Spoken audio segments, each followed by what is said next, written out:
कि गोवर्धन भगवान की पूजा कैसे की जाती है, भोग कैसे लगाया जाता है, इंद्र ने क्या क्या किया और गोवर्धन भगवान स्वयं कृष्ण भगवान अपना ही रूप धारण करके ग्वाल वालों की रक्षा कैसे की है। बड़ी सुंदर कथा कल की थी। आज की कथा है, आज है भैया दूज। क्या है?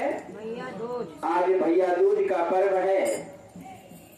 श्री नारद जी कहते हैं कि हे राजन, कार्तिक शुक्ल पक्ष की द्वितीया तिथि को दूज कहा जाता है। शुक्ल पक्ष के, शुक्ल पक्ष का मतलब जमदूतिया ना।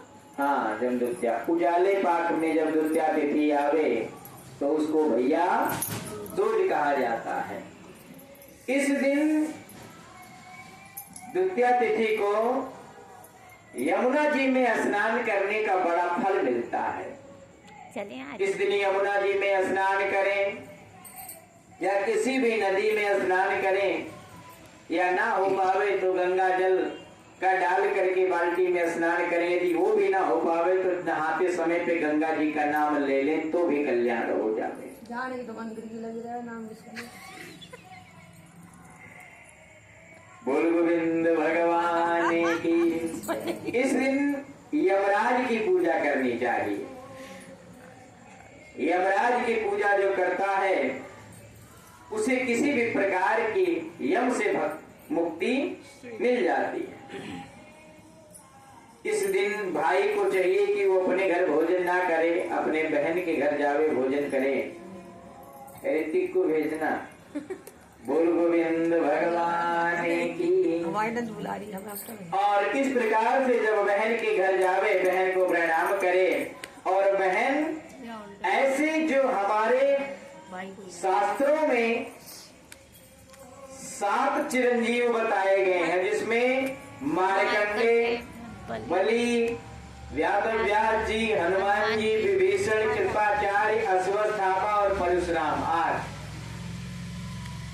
ये 8 ऋषि जो बताए गए हैं ये अजर अमर हैं। बहन को चाहिए कि इन 8 ऋषियों को प्रणाम करके और अपने भाई के लिए लंबी उम्र की कामना करे। अश्वत्थामा, बलिर्व्यासो, हनुमान, विभीषण, कृपा परशुराम, सप्तैत चिरंजीविनः। शास्त्र कहता है कि हमारे सनातन धर्म में ये 7 ऐसे हैं भगवान जो आज भी जीवित होकर के हमारी रक्षा करते हैं। इनका नाम लेकर के और बहन को कहना चाहिए कि हे प्रभु, सूर्य, चंद्रमा, पृथ्वी, वेद, पुराण, शास्त्र, मैं सबको प्रणाम करती हूँ अपने भाई के कामयाबी के लिए, भाई के दीर्घ आयु के लिए, भाई के सुख शांति के लिए। ऐसे में तप व्रत करके अनुसार इस प्रकार से पूजन करना चाहिए, भोजन करना चाहिए, तिलक लगाना चाहिए। इतनी कथा सुन करके राजा पृथु ने नारद जी से पूछा कि हे नारद जी, सब क्षेत्रों में उत्तम क्षेत्र कौन सा है?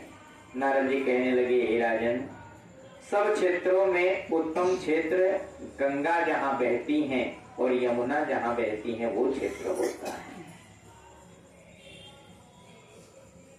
गंगा यमुना का स्मरण करने मात्र से ही सारे पापों का विनाश हो जाता है।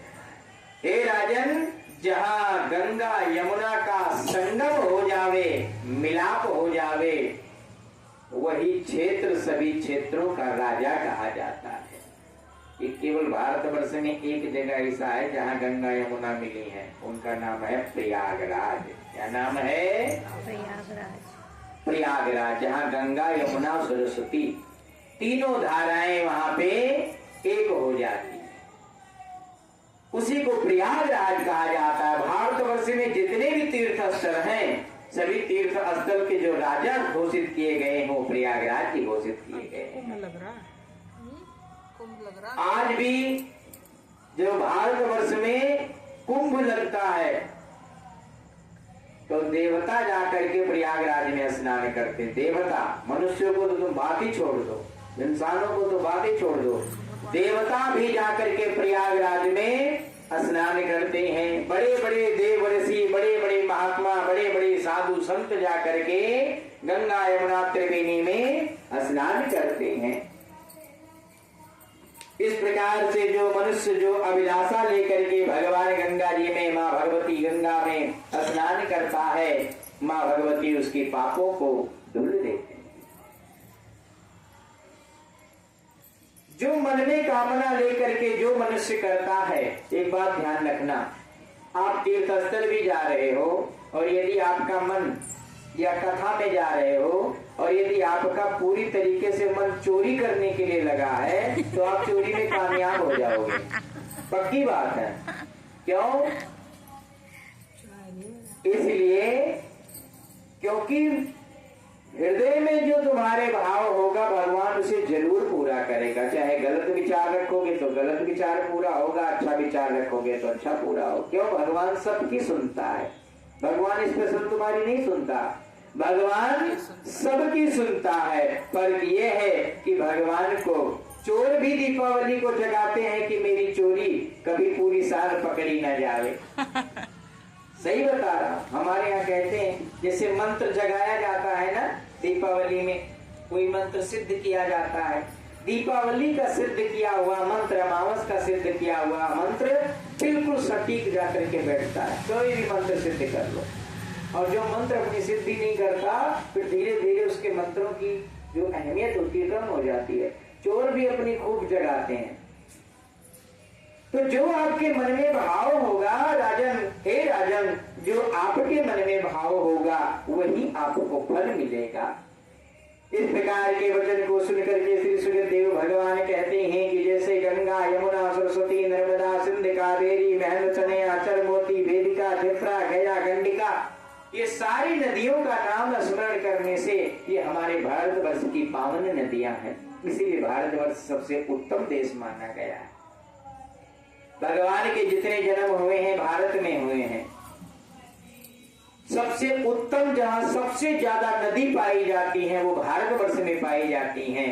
जितनी तपोभूमि है वो भारतवर्ष में है, जितनी मर्यादाएं पहले थी वो भारतवर्ष में थी। इसीलिए सबसे श्रेष्ठ जो है वो भारतवर्ष है। बोल गोविंद भगवान की, बोलियम भगवान की जय। इसकी छोटी सी कथा हो रही है।